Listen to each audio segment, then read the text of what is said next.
Live from the Danger Room, hidden deep under a Westchester mansion, it's the Mighty Marvel Tooncast with Tim Nidell and Jeremy Shields. Two of you. The odds are getting better and better. Spiders, danger! We always kiss the bridesmaids, too. This ain't Cajun country, hun. Zip those lips. Kumbaya! He's alive. And in a lousy mood. I can't believe it. Get away while you can! Join them as they review classic Marvel animation. And now, here's Tim and Jeremy. Excelsior! Hey, true believers! It is time for the Mighty Marvel Tooncast again. Hey, it's me, it's Jeremy Shields and Tim Nidell. And we're back to discuss more of your favorite 90s Marvel cartoons. Well, at least two of them. I mean, there was a Hulk cartoon I do recall that I didn't watch. I didn't watch it either. I should really rectify that. I bet it was pretty good. I saw a little bit of it. But we're mainly here to talk about the Spider-Man cartoon and the X-Men cartoon because they were the best. There was a Fantastic Four and an Iron Man cartoon in the 90s that were also pretty good. And maybe we'll diverge into that at some point. But we love Spider-Man and X-Men, so that's what we're going to talk about. The last episode, we talked about the pilot of the Spider-Man series, Night of the Lizard. And conveniently, we'll go from Night of the Lizard to Night of the Sentinels. I know. What's up with the Knights? I don't. Why do Marvel villains always have to come in the night? It's so true. So evil. And this, Sentinels. I was so excited for this. Other than the fact that I was only vaguely familiar with Sentinels, mainly from the 6-player X-Men arcade game where you had the miniature Sentinels. Yes, amazing game. Oh, great game. And I'm thankful that I've found a way to download it to my computer, so I've gotten to play through the entire game. Yeah. So cool. Yeah, it is.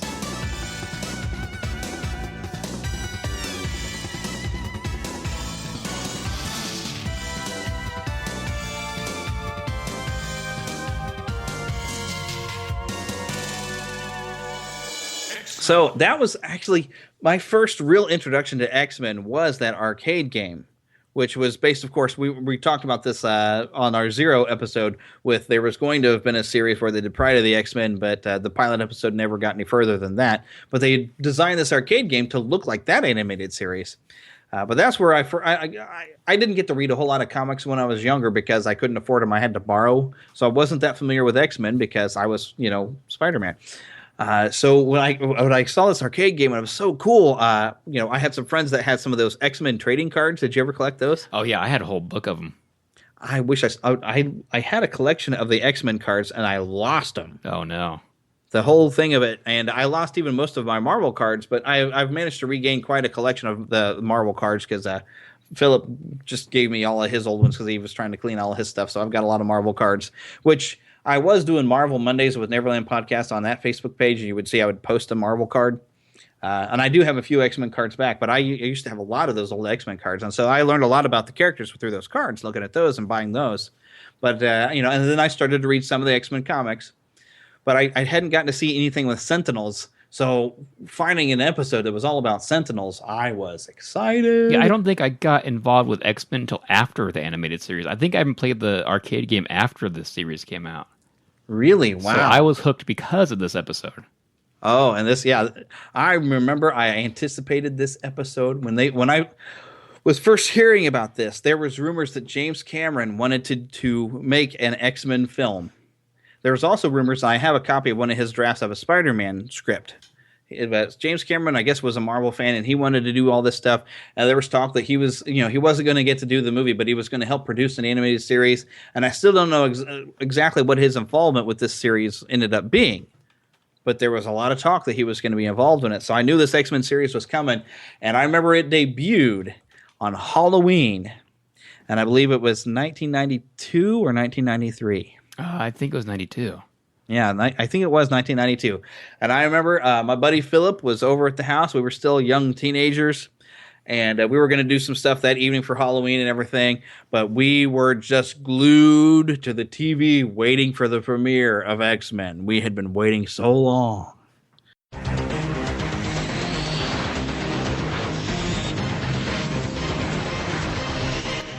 Yeah, I don't remember I know I saw the day it aired, but as we talked about last episode, I wasn't anticipating it because I don't think I knew it was coming. Surprise! I know. And then I watched it, and it opens up with Sabretooth just like attacking the police, and the news is reporting, and it was amazing. Just the opening scene. First of all, you open up with that theme song, another huge rockin' theme song that I loved. Oh yeah. And there's some totally metal ones. If you look, E-Rock331, I think it is, on his YouTube channel, he has redone the X-Men theme song in complete metal. It is awesome. Nice. Oh yes, he's also got a Facebook page. He goes and does a lot of things, but that's a whole other story. But yes, probably one of my favorite cartoon theme songs of all time was the X-Men. Yeah, no, it's in my top 5. Oh yeah, I even you remember Mario Paint? Yeah. Oh yeah. I actually went on the music creator thing, and I was doing the X-Men theme, trying as best I could, trying to put it all in. But you're limited with how many measures you can do. Yeah. So as far as I got was and then I had a dee, and then I ran to the end where I couldn't do anymore. So I was like, funny. Look, it's kind of almost there, you know. I remember squashing mosquitoes on Mario Paint. Or swatting the flies. The flies, yeah. I used to try to. I actually did the Star Wars theme song on there one time, and I'd get a VCR tape and I'd record, so I'd have because you couldn't save every music thing you made, so I would record my pictures, I would record my music and everything. And I might actually have some of that on a videotape somewhere. Oh, cool. If I have that, I will post that to YouTube one of these days. At Neverland Podcast YouTube feed. Just keep your eye on it, because if I ever find it, I probably will do it. So, whole other story. Anyway, so Night of the Sentinels, and this episode is such a great tease, because you get, of course, that little bit of opening bit with Sabretooth that you're talking about, but we get a little bit of introduction to Jubilee. Oh, hey, Jubilee! There's a new character. Who are you? Unidentified mutants. You know who I am? Who told you my name? You and what army? All right, so Jubilee, her real name is Jubilation Lee. She was voiced by Allison Court, who has done other cartoons. She was, I remember her as Lydia on the Beetlejuice cartoon, which I loved also. And she was also in, is it Big Comfy Couch? Is that what she was on? I think it's either that one, or I don't know. I didn't watch it. But anyway, Allison Court, who I've interviewed on my show, Saturday Morning Rewind. And hopefully we'll get on this show sometime as well. But she was the voice of Jubilee, which I loved her as a voice. Very young and innocent, because she really was young when she did both this and Beetlejuice. She's not much older than you and I. I think she's just maybe a couple years older than you are. Wow. Yeah. That old, huh? Yeah. Ancient. Yeah. And I'll even remember her for being Claire Redfield in the Resident Evil games. Yep, she was, yeah. Mm-hmm. When I first played that game, I was like, it's Jubilee! I know. So Jubilee's first appearance in the comics was Uncanny X-Men number 244. That was in May of 1989. Wow. So yeah, she was pretty late in the in the series, and I don't remember. I don't think I have that comic growing up. I had Gambit's first appearance. Ooh, that could be valuable. It was a few $100, I think it was. Ooh. And I don't have it anymore because I had to sell it because I needed the money. Oh. But at least it was me selling it and not my parents selling it, like my toys. Right. Yeah. So Jubilee in the comics was the daughter of two prosperous Chinese immigrants. She was born in Beverly Hills, California. But her parents were murdered by two hitmen named Reno and Malachi. And then that's when she was sent to an orphanage that she later ran away from and started living inside of a mall. Yeah. Which is kind of what you see in the cartoon here. You see her in the mall playing the video games in the arcade room. Yeah. And that scene kind of happens in the comics. Mall security chases her away when they find out she's doing that. And you kind of see that in the cartoon here, which we'll talk about in a minute. Right. They later hire a squad called the M Squad to capture her. And she's later rescued by Dazzler, Cyclops, and Rogue and Storm. Which is, you kind of see that with Rogue and Storm saving her in the cartoon also. Right. And her powers, of course, are bright generated bursts of multicolored energy from her hands, which people always call them fireworks. I think she even calls them fireworks, too. Yeah, I think they refer to her power as being some sort of pyrotechnic type of thing. Yeah. in the comics, which as she got older got more powerful in different ways. But when she's a kid, it really was. And I love the fact in the cartoon that it sounds like a bunch of fireworks going off every time she fires I know. It's great. Yeah. And like you said, later in the comics, she does get more powers. I was reading, I didn't know this happened. She actually gets bitten by a vampire later in the comics and kind of gets more powers that way.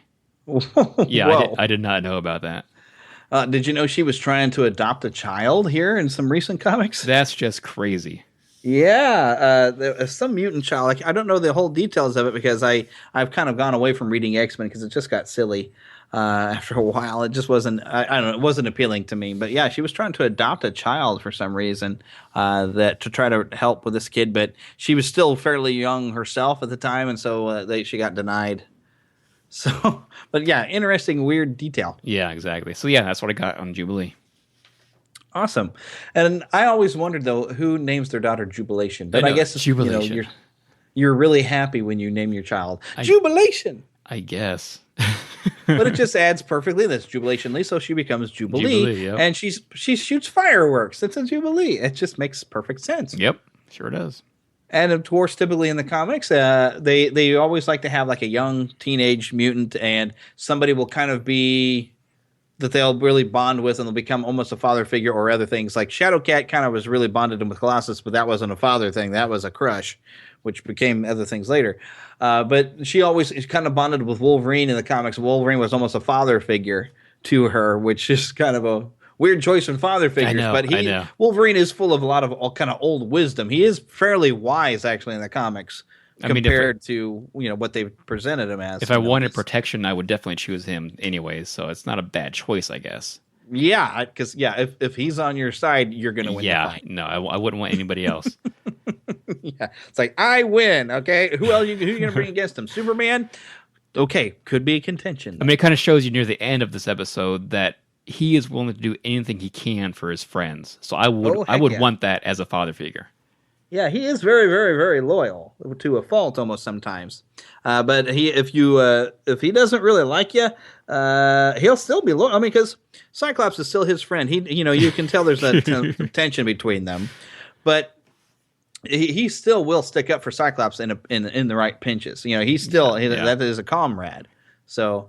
I mean, even Gambit if he doesn't necessarily like you, he'll back you up. Yeah, he clashes with Gambit quite a bit too, but he still loves Gambit. He loves Gambit. Yeah, you're going Cajun. Yeah, and I love the voice of Wolverine in this series. By the way, this is the voice I now officially hear in my head. Although I gotta say, X-Men Evolution, I loved that voice as well. And I can't think of that actor's name, but I believe he's also Zeb in Star Wars Rebels.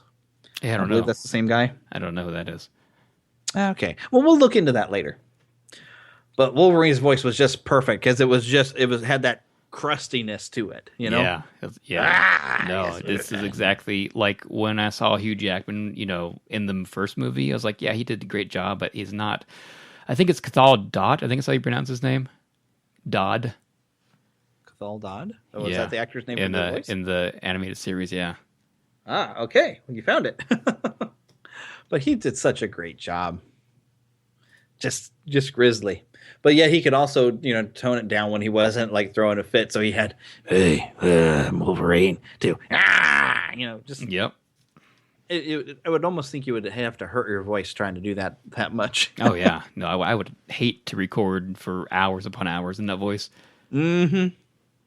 So props to you. Okay, so let's get back to talking about this episode, and you gotta love how they introduced Jubilee by like, oh well, look what she did with the VCR. They give you everything you need to know in 2 minutes. Like, oh yeah, register with the Mutant Control Agency. Look what she did to the VCR. Oh my goodness! And then we see a Sentinel show up and start reaching in where Jubilee is supposedly sleeping in bed, and boom, commercial. Yep, Sentinel supposedly takes her away, but it's not her. Identification error. Non-living objects. Begin tracking program. Jubilee? Right. And that's one thing that drove us crazy. I think that was one of the first cartoons I remember that barely got you into an episode before they already dropped you into commercial. And they give you such a cliffhanger beginning. I think Philip and I about fell over. Poor Philip. What about poor me? No, poor Philip. Okay, poor Philip. But we were just like, what? Ooh, commercial already? We just got started. They gotta sell. They gotta sell toys. They gotta sell toys. Right. And these toys were amazing. Oh goodness! Do you remember some of the original X-Men toys before they were animated? No, you wouldn't, would you? I don't think. But they so. actually still sold some of I think those old ones. I think I still bought them, thinking they were part of the animated series. Yeah, they weren't really part of the animated series, but they had a Cyclops that was in the old X Factor uniform that you had a little switch on the back to make his visor light up. Yeah, I had the one for the animated series that did the same thing. Yeah, and then they had a Wolverine that was still in the brown and orange outfit. That I had that one for a while. That you had a little slide thing for his claws to come out, but his arms were stiff. You couldn't bend them at the elbows because of that mechanism. Yeah. I had some of those old toys too. Yeah, and then of course I did have. I never got a newer Cyclops. I got a giant size Cyclops because they did have the bigger. Yeah, I have the 10-inch Rogue. Yeah, like a 10-inch. Yeah, I got a 10-inch Bishop and a 10-inch Cyclops. Nice. In this gear. So, okay. That we ended up buying toys because they advertise toys, but you're not allowed to actually advertise toys of characters that appear in that series. So it would have been different. No, toys. it's true. That's true. I forgot about that. So when we came back from commercials, as you said, it turns out, no, Jubilee is not there, and the Sentinel ends up with a handful of nothing. And then it cuts to her inside of a mall playing a video game. I'll teach you to invade my universe. Which, I don't know what kind of video game she was playing, but we never had graphics that good at that time in the 90s. That's true. That was a good graphic game.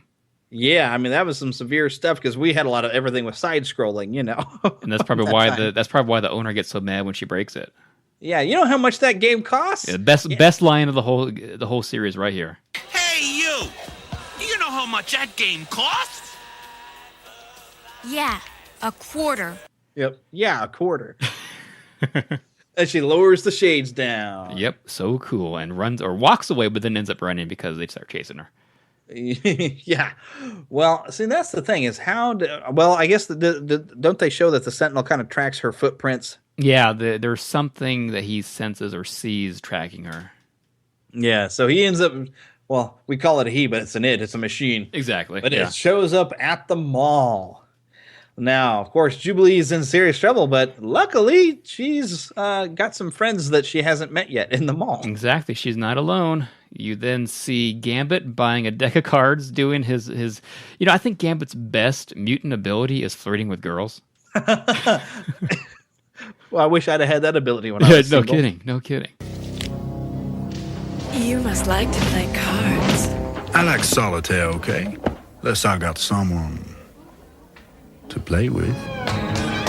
Okay, Gambit is my favorite all-time X-Men, and it may be because of this animated series. Yeah, I think that's why Heather likes him too. Of course, I think she always liked the relationship between him and Rogue and everything. I thought that was good. It was great. A great soap opera.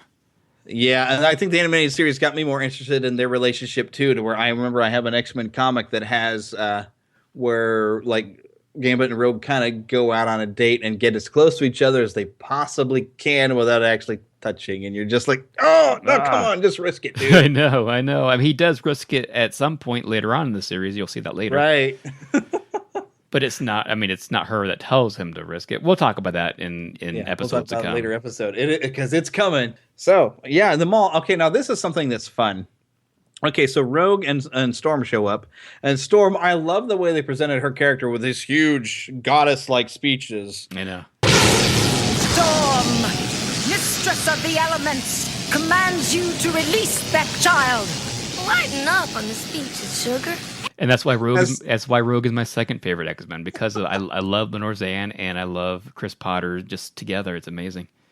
Yeah, and Storm uses some power. I don't know where she gets the power to turn her clothes into her X-Men uniform. Maybe she burned her clothes off and had the uniform underneath or something. I don't understand that. It just looks cool. Yeah, it's true. But there's one little bone to now pick with this scene because Storm's coming in and she's flying over there. Rogue grabs the escalator as if it's a one solid piece. Have you ever noticed this? No, I didn't. I've seen it 100 times too. If you look at escalators, they're separate stair pieces, whatever. But Rogue grabs it like it's one kind of weird bendy piece of metal. to use it to block a blast coming at her. See, I think her other super mutant power is turning multiple things into one thing. Apparently. That's what it is. I don't know where she got that power. Who in the world do you absorb to get that? Miss Marvel. Well, Miss Marvel can't do that.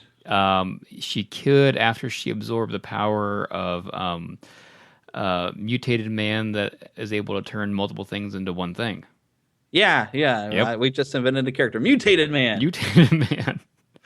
Yeah, we're being wildly inventive, but that's something that's always bugged me about this episode. I'm like, you can't do that. That doesn't work that way. Yeah. Somebody wasn't thinking when they put that in the storyboard or something. But by this time, of course, now Rogue, I love the way she's just going and bashing the brains in on this thing. And then Jubilee's looking over at Storm like, did you see what she did? Yeah, she's in a miniskirt too. It's amazing. Yeah, I love the way Storm's just like, yeah, Rogue has a real way with men. And she's just pummeling this thing. And that's why Gambit and Rogue are perfect for each other. Because she can pummel him badly. Yeah. He loves it. Which, speaking of Gambit, she smashes this thing down into the upper deck, and the thing kind of crashes into the store where Gambit is. And Gambit has one of the best lines. He's always got the best lines. Don't worry, Cher. Your insurance can handle it. He loves the women, man. He'll do anything to help them. I wish I was that smooth. I'm telling you. James Bond has nothing on Gambit in this series. For just having great one-liners. Oh, but see, now Gambit gets in there and he's flinging cards at the thing, and Jubilee's like, who are you? And my gosh. The Gambit, petite, it's like, yeah, This is great. But you got to love how when the Sentinel first encounters Storm and Rogue, scans them, unidentified mutants, ignore, doesn't care. Mm-hmm. But then after Gambit's been flinging cards at him, and the Sentinel blasts Gambit through a sign and down. The Sentinel scans Gambit, unidentified mutant, expendable. In other words, Gambit ticked him off and was like, you know what? I can smash you. I'm going to smash this one because I'm mad. Oh, yeah. Why not? Because Gambit's the one that ticked it off. It's true. That's very true. But yeah, I love this whole mall fight, and I love the way it gets ended out here because, Jubilee finally just comes out and unleashes her power for once almost on purpose and blasts the Sentinel. Actually knocks it back a little bit, staggers it a little bit. Yeah, it's then pretty runs shocking. Outside. That's pretty shocking that her little fireworks were able to do that.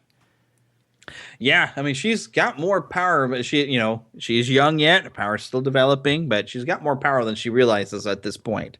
But I love the way this goes. She goes running outside the mall. The Sentinel throws this little gas bomb out there, and she runs right into Cyclops. And because Cyclops was always my favorite, I love the way he identifies himself. And she's like, well, who are you? It's the Cyclops. Tells her to get down.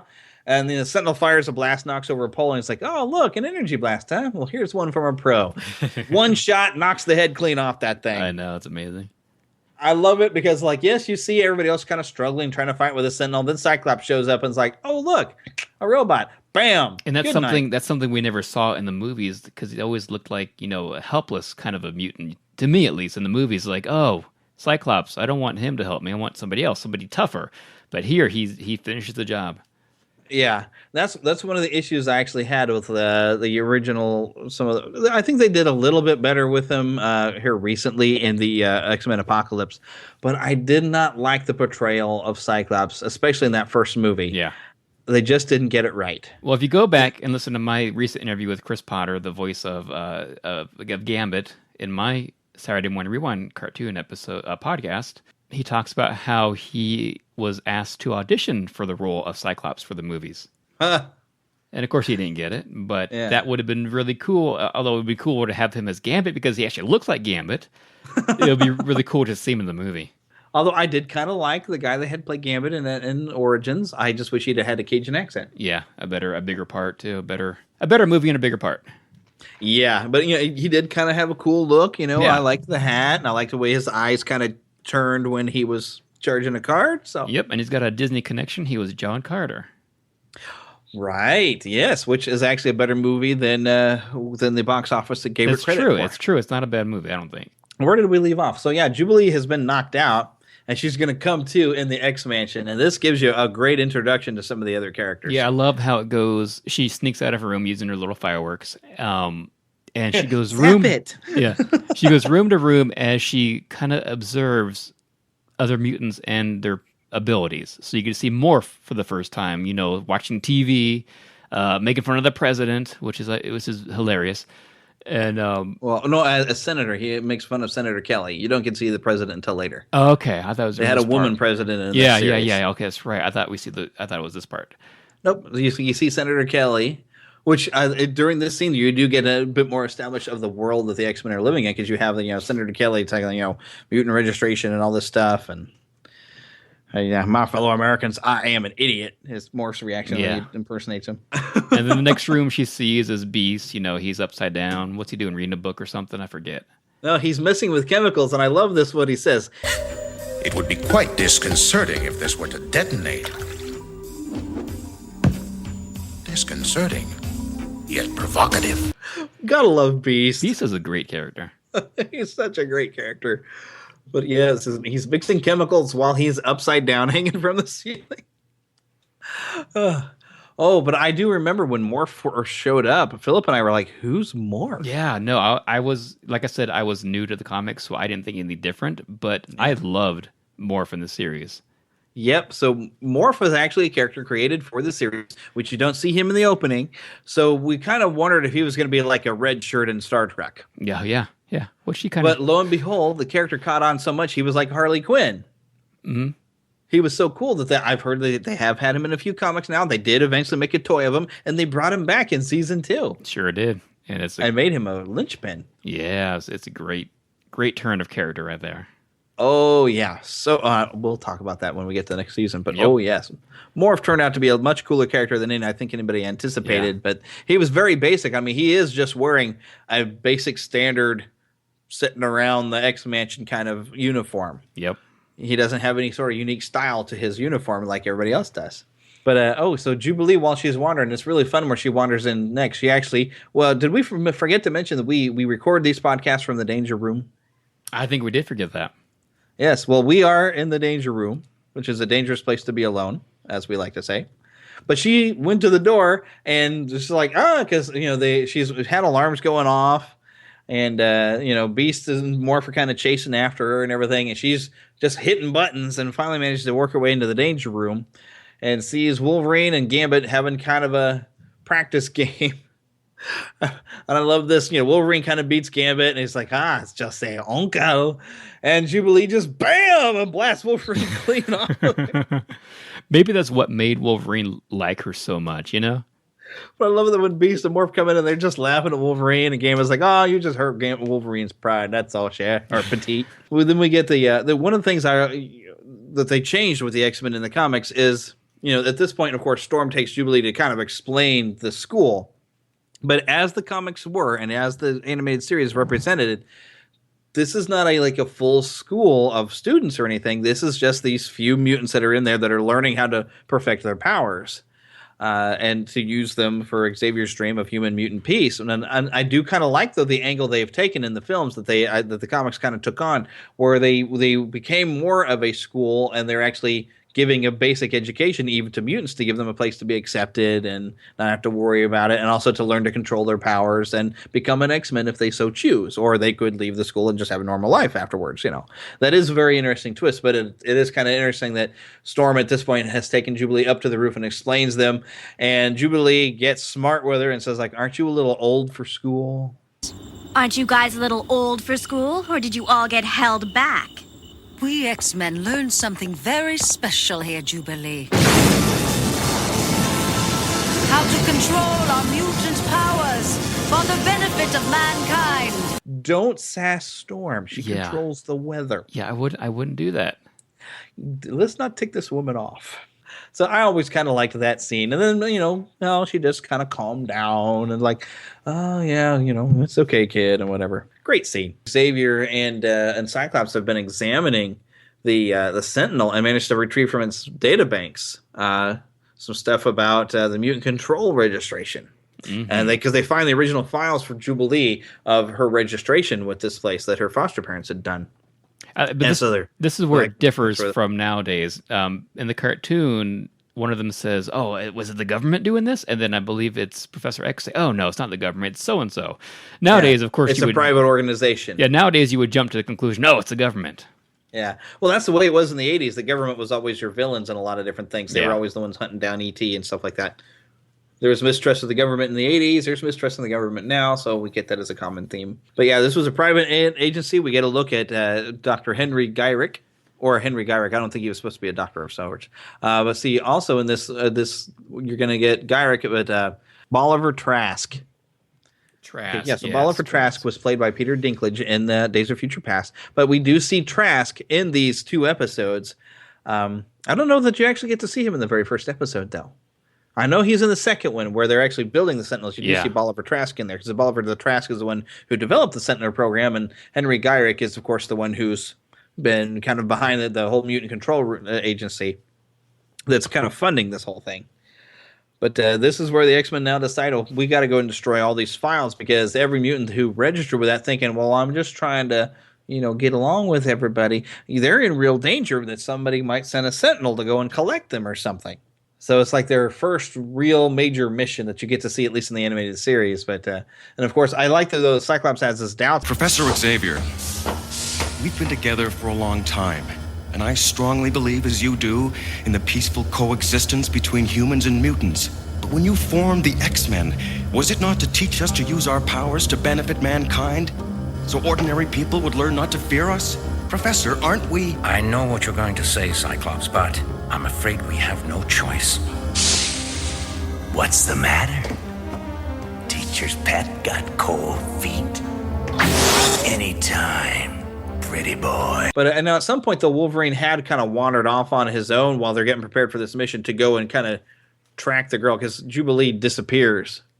Yeah. Because she's worried about her foster parents, and Wolverine goes off tracking her when they're leaving for this mission. So it's like, well, whatever. So, but we have a really great conversation now when they land kind of outside of the mutant control registration building. There's a really great conversation there between like Rogue, Beast, and Morph. Because Rogue is like, hey, Beast, you're so smart. What is it that makes us like we are? And Beast starts listening. Everything that Marvel has ever used to give someone superpowers, he pretty much goes through with like radiation, ozone, all this stuff, other stuff, and then he goes television. And I love the way that Morph jumps in. Progress. It's just a great line. It's really good humor.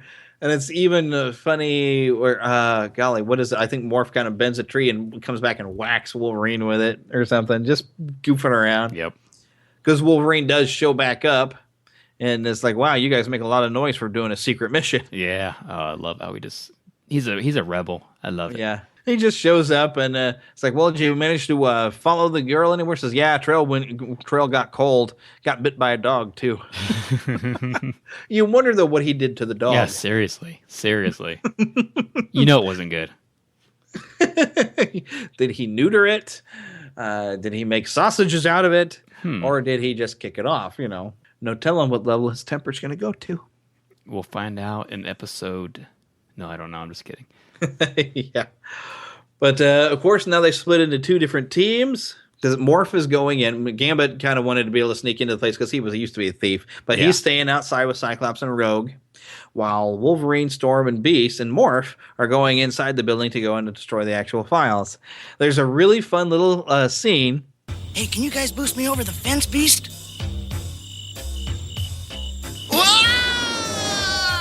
Looks like we can. They find little ways to throw some little bits of humor into this that was just so fun. You got to have fun, Oh, yeah.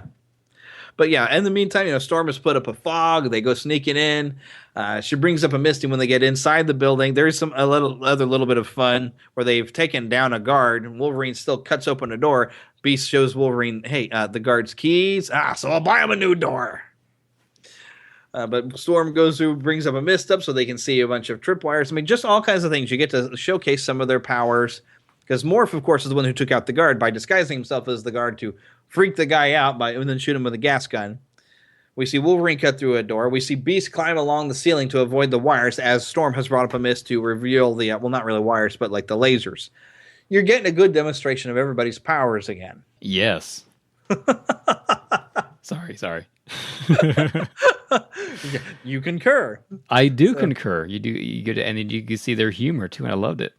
Yeah, you get some humor, you get a demonstration of the power. So if you were not familiar with these characters, you're getting everything you need. Yeah, pretty much the whole first episode just throws you in and just leaves you without a raft and just throws you in there with no warning, and I love it. So they go down this hallway and they're about to open a door, and there's a bunch of guards on the other side, and this is where we get our cliffhanger ending. Dun dun dun. So when we have our next episode of Marvel Tooncast, we'll go back. No, I'm kidding. We're actually going to talk about the second episode right now. We're not going to leave it in a cliffhanger.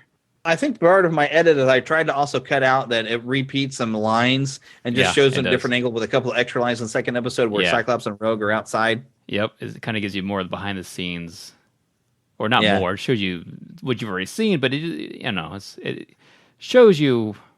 I guess it shows you a little bit different. It's a different angle, but you get the conversation between Rogue and Cyclops. Like, you look as nervous as a long-tailed cat in a room full of rocking chairs. Yeah. I just wish I knew what was happening in there. Which that's all you get at the first episode, but the second episode gives you the exact same lines, exact same delivery, slightly different angle, but you get the added benefit of a Gambit. Like, well, if it was me in there, you wouldn't have to worry. That's true. I agree with him. Of course you do.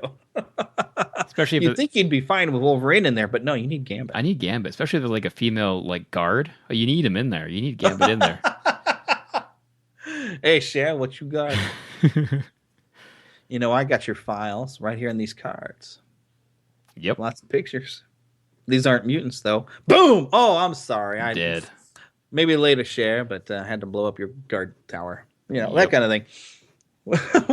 I don't know. I'm inventing wildly here, but what? Okay, this is why I'm not in charge of writing Gambit stories. All I can think of is flirt, kaboom, and then flirt dead. Well, they used to refer to James Bond, and I believe it was in Japan. They called him Mr. Kiss Kiss Bang Bang. Gambit, same thing. Flirt, kaboom. Yep, exactly. Oh, but anyway, so we get back inside the building, and right as Storm goes to open the door, Wolverine stops her. Gun oil. Smells the gun oil. And so, of course, she just bursts the door open with wind and blows all the guards away. So this huge cliffhanger that we had to sit for a week was so easily dealt with by just a gust of wind. I'm like, there's not even a big fight or anything. It's just whoosh, done. Yeah. I know. Lazy writers. It was still pretty cool. It was really cool. I guess it wasn't lazy. It worked. Yeah, it worked, but I was just like, oh man, I was hoping for some violence in this cartoon, but okay. The violence is coming, kids. The violence is coming. It sure is in about 2 minutes. Yes, after they go through and start shredding some files, Wolverine nicely unlocks a file cabinet. They delete the files off the computers and go outside thinking that everything's clear. They take out a few guards. They're breaking their way out. Gambit, Cyclops, and Rogue are keeping the guards busy outside, but then Sentinels show up, and the party is over. Yep, and somebody's dead. Yeah, but of course, Wolverine does get a good line in there, too. It's so cheesy, but... Hey, Tin Woodsman! I'm sending you back to Oz in pieces. So, yeah, as you said, this is where Morph takes a blast from Wolverine. Now, Wolverine, I'm sure, could have taken the blast. That's and true. He shook it off after a little while. But Morph, still being the good red shirt Star Trek character that he is, jumps in front of the blast, and then it cuts away right there, so you don't get to see that he's been killed. Yeah, you don't. Or at least we think so. You don't. Yeah, I guess that's true. I mean, I guess he really did die. You'll see later in the series how he came back. But second season, find out he wasn't really dead. But it is kind of interesting that he throws himself in front of a blast meant for Wolverine, not thinking that Wolverine could probably heal it up. Out of all the people that would heal, it would have been Wolverine. Yeah, but the interesting thing is how things have changed for Wolverine, because back in the 90s, he had a healing factor. Okay. He could take some damage, and you might take him out for a little while, but he's going to heal up, and he will be back, and he'll do it pretty quick. in more modern comics, like one of the things that happened in the Civil War in the comics, Wolverine gets nuked by this character Nitro, which if you listen to Everland podcast, Eric and I talk about Nitro and how he can detonate like a bomb. But Wolverine is burned out of everything except for the adamantium skeleton and still manages to come back. That's not healing factor. That's regeneration. Yeah, that's ridiculous. That was ridiculous. And I was also like, there's nothing organic that can get outside of his adamantium skeleton. How can any of his organic self come out to start to regrow his body? Yeah. And even in the 90s, when he has the adamantium ripped from his bodies, he does heal it up, but he's in bad shape for a while. Yep. So, and I don't know why in the comics they've now made it where he's almost have complete regenerative properties when it was just a healing factor. Now, so he can take that blast. He's going to be down, but he'll be back from him. It just might take him, give him half an hour. He'll probably get up from that blast. But Morph still throws himself, sacrifices himself for his buddy Wolverine. So that just shows Morph is a really good, noble character, even if it was probably unnecessary for him to do that. Yeah, or they already planned out season 2 and knew he was going to come back, or something. I don't know. Yeah, I still think they brought him back because the response to Morph was probably pretty good. Probably. I know I loved him, so. Yeah, everybody loved the character, so they made it to weigh. But you get to see a little bit of that more of the tension between Wolverine and Cyclops when they get back, because Wolverine is really upset about leaving Morph and Beast behind because Beast took a blast into the fence and has gotten arrested. Morph is left for dead. And Wolverine, of course, he's loyal to his friends, but I can understand where Cyclops is coming from. He's just trying to get the rest of the team out of there. Storm even, backs him up. It's like, there's nothing we could have done. That's, we had to get out of there. We were being overrun by, there's like 20 Sentinels, and they just keep coming. So they had to get out of there. But Wolverine, of course, is not happy with him. Gives Cyclops a good punch in the gut, and then pops the claws and says, well, next time I'll use these. Yeah. And then runs away like a little baby. Yep. Well, not after he goes through the Cyclops car, tears the roof off of it, making him a convertible, and yelling, "Cowards, all of them!" Oh, I love how they look like a pouty little baby. I love it. But then I like when Jean tries to come and calm him down. It's like, tell Cyclops I made him a convertible. Which, the funny thing is, you ever heard of the redneck convertible? Yeah. Yep, because you actually do take a car and make it convertible, but you have to weld your doors together first to give support to the middle. Oh, wow. Mm-hmm. Yeah, the things I learned on listening to regular radio. But yes, that's called the redneck convertible. You weld your doors together to offer support, because when you take the roof off and all the other pieces, the middle will actually sink in because there's nothing to hold it together anymore, apparently. Nice. Because they're not built to be convertibles. Unless it is a convertible, then it's built. Interesting. But yeah. So actually, Cyclops' cars should have collapsed in the middle when he did that. It's just cheap writing right there. They need to cheap writing. I know, but it was still cool as heck. I know, it was a great scene. But that always makes me wonder when Cyclops shows up at the bar where Wolverine has gone to. How did he get there? Do you think he drove his new convertible? Probably not. It would have been a hilarious scene, though. Yeah, that's true. Because if they're talking there in the parking lot and you see somewhere in the background Cyclops' new convertible parked, would have been funny as heck. Yeah, that would have been a great scene. I want to see that now. Yes, I now want to see it, but I even looked for it. I was like, come on, they got to put the convertible back there. Just because how does Cyclops get there? Because you don't see the Blackbird out there anywhere. No, you don't see another vehicle or anything. Did he call Uber? Ooh. Did Jean drive him? Or did he get flown there by Rogue or Storm? Which, in that case, where are they? I know, all these possibilities. Oh, yeah, all these things. But yeah, at this point, now we're leaving out a little bit of details. I mean, Jubilee gets captured by Sentinels and is hauled off to a main Sentinel base, which the X-Men now learn about. That's not important stuff, though. That's not important. We're only I'm kind of trying to get to a closing point of talking about this episode, but eventually, though, the X-Men have shown up now at the, because Cyclops, of course, shown up there to talk to Wolverine is like, how would you like to go to the main Sentinels base and get a little payback, huh? What do you think? So this is where you finally do get to see, Peter Gyrick, and what did I say the other guy's name was? Peter Gyrick. Trask. Bolivar Trask. You get to see him kind of working on a batch of Sentinels. You also have gotten a little bit of this where the president has kind of leaned on Gyrich, like, these mutants that attacked you, did they feel threatened? Did they really have a reason to attack your little base? Yep. Just kind of, provoking things. But I always kind of like that, just as that little thought, like, maybe there's something a little off with your little mutant control program. Yeah, I like that, actually, how they kind of were trying to help the mutants. You know what I mean?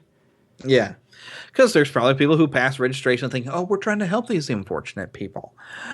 It's like, well, you don't need to register them that way because that never works out good for anybody. Mm-hmm. Just ask the Jews. Being registered by a government group is not a good thing. No. So, which of course explains Magneto, which comes up in episode 3, which we'll talk about in a couple of episodes away from now. So, it's coming. But yeah, so the X-Men show up. You have some great stuff. And one of me and my buddies, Phil and Seth, one of our favorite lines, "This one's for you, Morph." Yeah, I have a feeling we're going to play that quite a bit on this podcast. Yes, indeed, because I know I sent you that clip. I got to put it on my soundboard so I can just press a button and play it every time we need it. That's right. Like right now. Oh, bam. There you go. But so there's a great battle scene with them and the Sentinels. But always a line that always jumps in my head, but I never really get a chance to say it in a situation where when somebody asks me, okay, is there anything else we need to get done here or whatever? If somebody asks me any similar question to that, I have the perfect rogue response for that, and I bet you know what it is.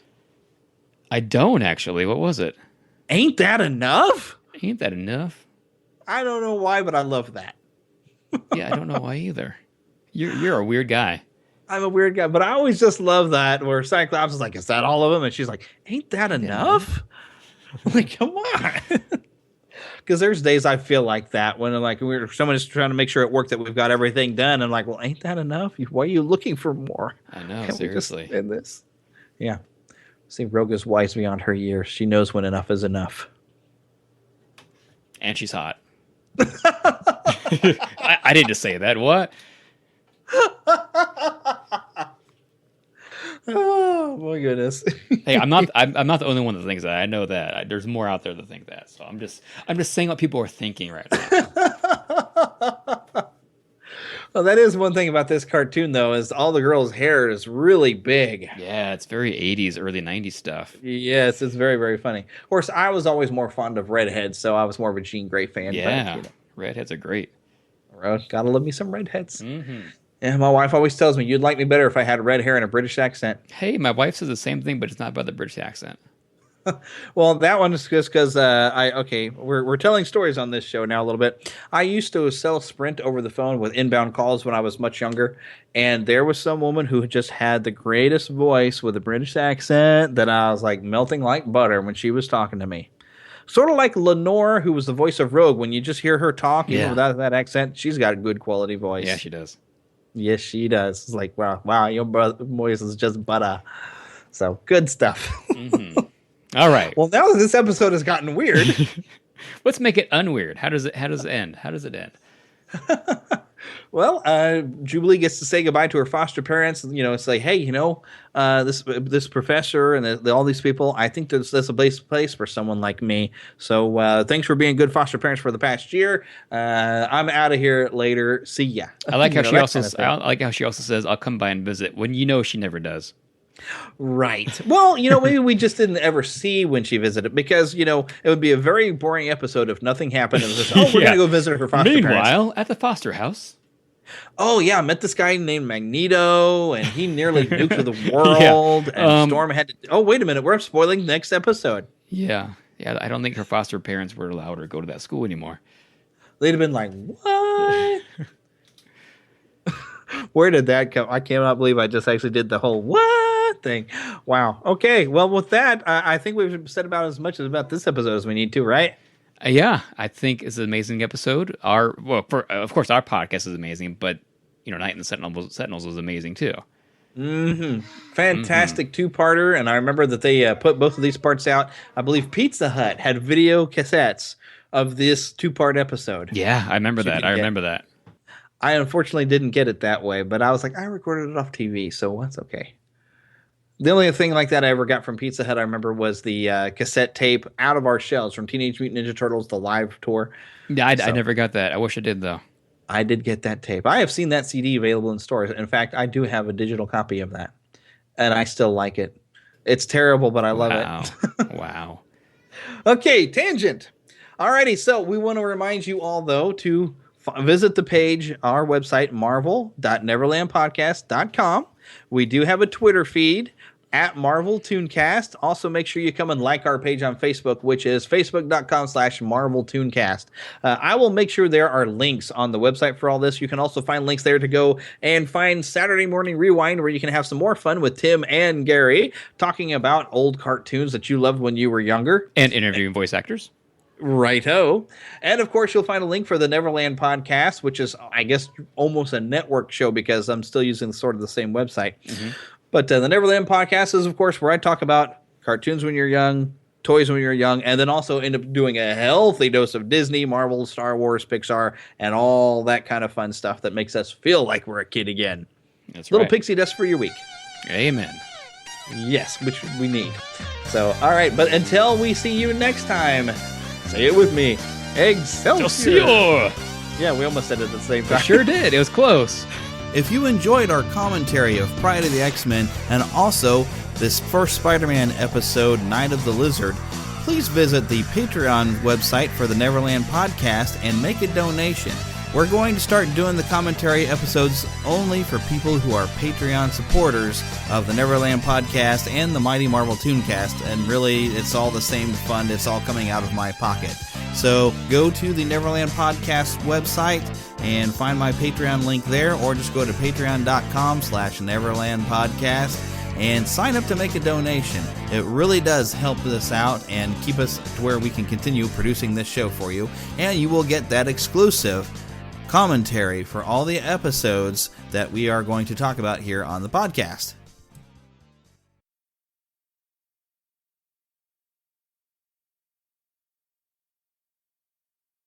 I mean, there was a Fantastic Four cartoon and an Iron Man. Edit. Ooh. I'm going to take that line again.